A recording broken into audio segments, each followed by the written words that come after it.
Welcome to day 54 of the Sacred Pause. Thank you to our dear brother Nicola for his meditation last night in the sacred garden that he so kindly shares with us. And also to our dear brother Marcel for opening up the wounds of his wisdom about emptiness. It felt only right that the matriarchal rites went to him on day 53, his magic angel number.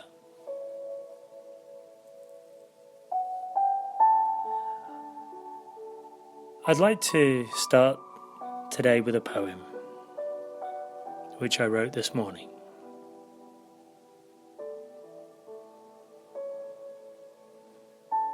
I hoped you would never come, but I knew you would always be here.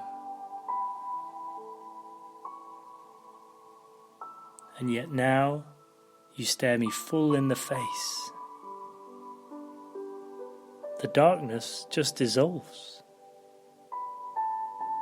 and in its place is a lantern, illuminating all I ever wanted to hide away. And as I meet each challenge one by one, my path becomes clear, and I rise like a mighty phoenix. Thank God you came.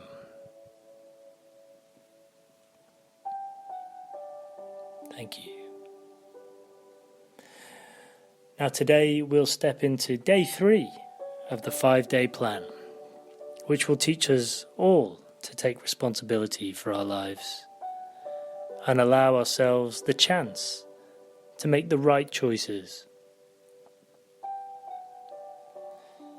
With COVID-19, Wave 1 and Wave 2 dominating the media headlines and our conversations, Day 3's tiny drop of wisdom is right on point because it's all about taking responsibility for our physical health.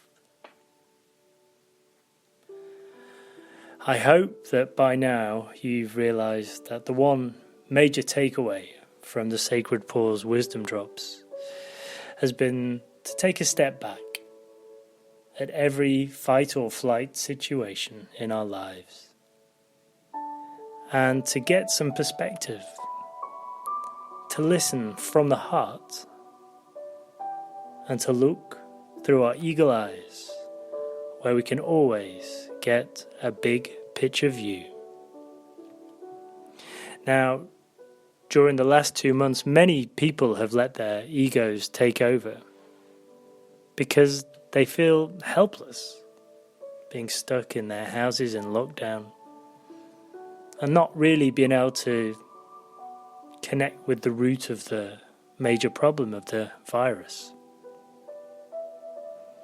Such fear-based energy always needs to be channeled somewhere. So while we've been meditating, sending love to the world, many others have been pointing fingers, blaming governments, political leaders, the big pharmaceutical companies, the financial thought leaders, maybe even the medical system for being ill-prepared, and their friends who maybe on Facebook or some form of social media are saying the opposite to what they believe in. Now, after the blame stage comes the desperation for some kind of solution. People want a vaccine because this, of course, will be our saviour and everything will be okay again.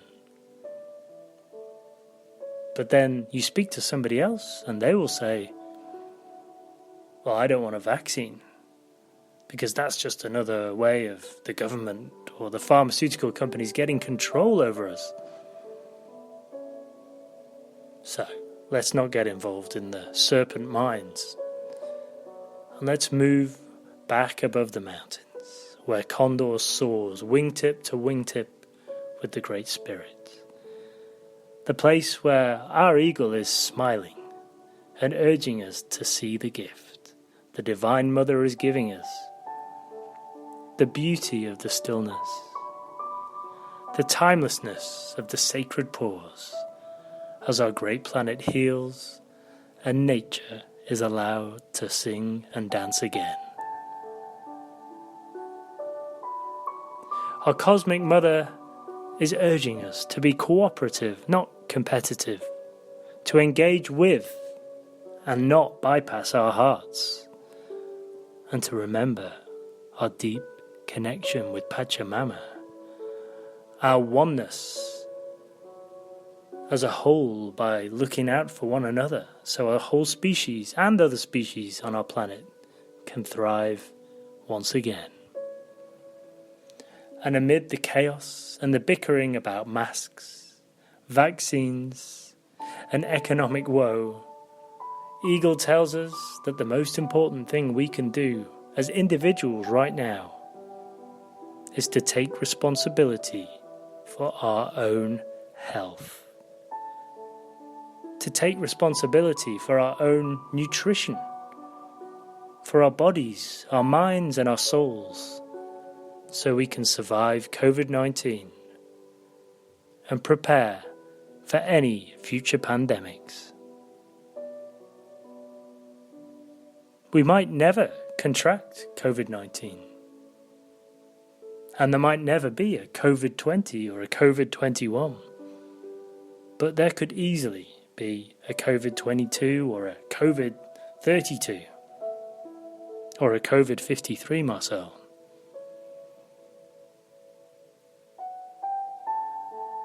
So, how can we get ourselves in shape to contain COVID-19 or any future virus, should we develop it? Well, put simply, we need to remember we are what we eat. Our body regenerates using the food we put in our mouths. COVID-19 essentially is chronic systemic inflammation.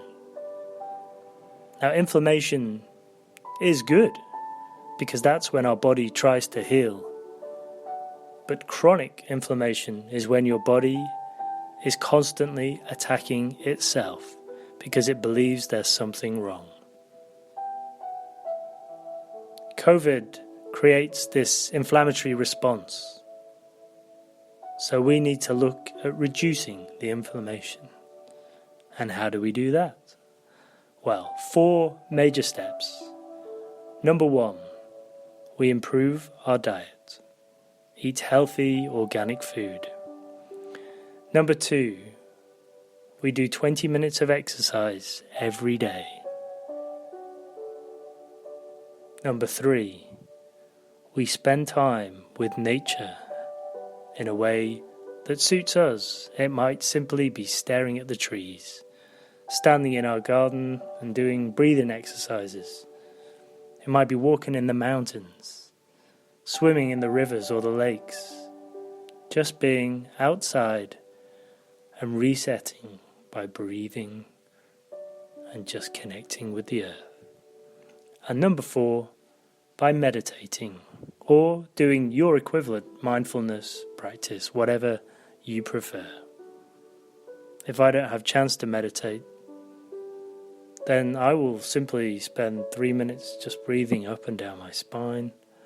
Or if I don't even have time to do that, I'll just look at a tree and I'll watch the branches swaying in the wind. And that's all I'm doing, concentrating on that green or brown or whatever season it is, just watching the branches and the leaves, just dancing or being still.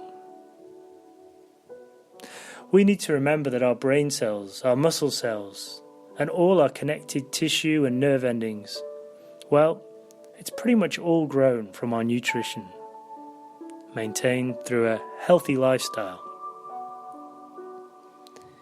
Most obese people, and they seem to be the people most in danger of losing their life to COVID, well, they're usually unfit. But probably worse is the fact that they are grossly undernourished because they flood their body with fast food, which provides what we call empty calories. Now, along with empty calories comes the inflammatants, and inflammation becomes a culprit to our ill health and could be the difference between us surviving COVID-19 or not. So, instead of sitting there with our masks on and knitting a cardigan for our great-grandchildren, waiting for a vaccine which might work and might come, and it might help for this COVID, but not the next. Let's take responsibility for our own health, and let's eat healthy, organic food. Let's enrich our bodies with all the vitamins and minerals and natural probiotics, which will give our immune systems the strength to beat the virus. And if you need advice on that, I'm happy to help. So please just drop me a message. This, combined with meditation, time in nature, and 20 minutes of exercise, which could literally just be a walk, should mean that you shake off the virus in record time.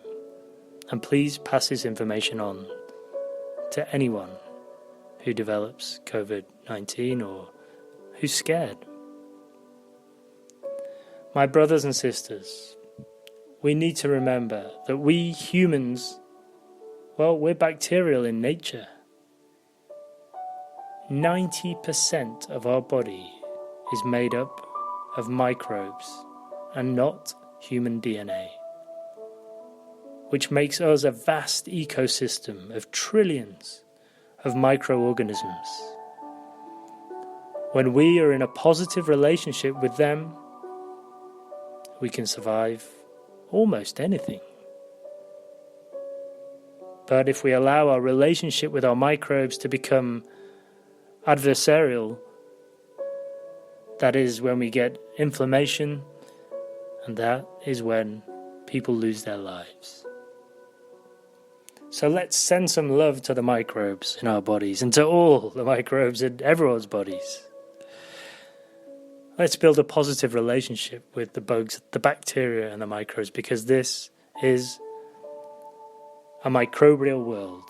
And one thing is for sure, we can't fight 1 trillion microbes individually. So let's work in harmony as a team.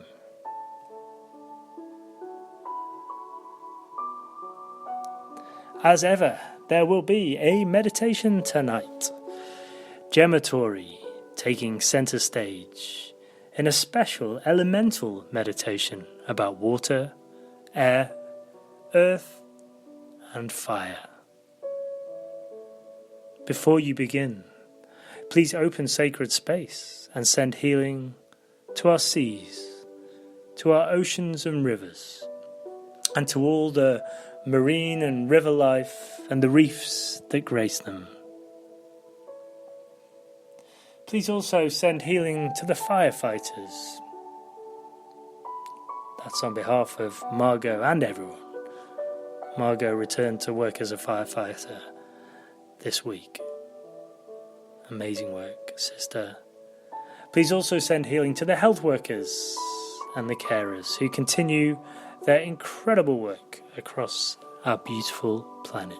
Thank you, Yasmin, for reminding me about that. Please send healing to Richie Warren on behalf of our dear sister Rose, and to Sam, to Sabine, and to Eloan on behalf of our brother Nicola. Please send great love and healing to Ellen and to her 3 beautiful children on behalf of myself and Klaus. And to our dear sister Sylvia, who needs our love right now. We love you, Sylvia. And we'll send some love to Dana as well. We love you, Dana. Please send healing to Kate, sister of our dear sister Laura, as she fights COVID-19. Maybe you could pass on some of this advice, Laura, to her. And to Zorana Davis, who needs our love and prayers right now on behalf of our sister Caroline. My beautiful people, the revolution has begun. Let's evolve with honor and grace. Yours in peace and love, Peter. Namaste.